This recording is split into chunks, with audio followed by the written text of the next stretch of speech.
Himbeere. Zum Glück ist Freitag. Mit dem Fabian Unterreger.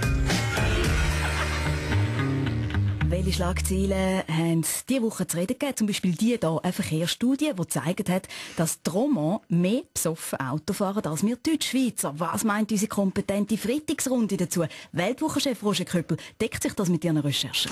Welche messen den Alk nicht im Promille, sondern im Prozent. Um was geht's? In der Romandie gibt es mehr Unfälle mit Alkohol als in der Deutschschweiz.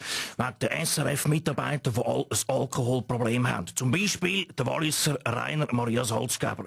Der würde ja eigentlich Zürichdeutsch reden, aber wegen dem Saufen verwechselt er laufend Buchstaben.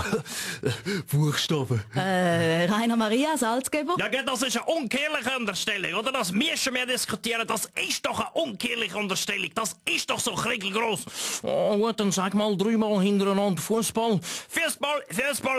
Oh, eben siehst. Aber bitte, ich meine, ein Beispiel aus dem Wallis, das lange doch noch nicht, um die Trinkthese zu beweisen. Christoph Mörgeli, gibt es noch andere Anhaltspunkte für den welschen Hang zum Saufen? Dass der Welsche mehr saufen, ist sogar medizinhistorisch belegt, gell? Die Leichen von einem Autofahrer aus dem Welschland muss man nicht in einer Alkohollösung konservieren, sondern kann man einfach irgendwo in die Ecke stellen. Was machen? Die Welschen lassen Welsche sein oder politisch eingreifen, Christoph Blocher?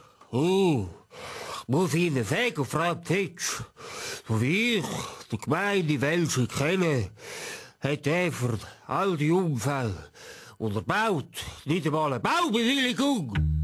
Zum Glück ist Freitag. Mit dem Fabian Unterreger.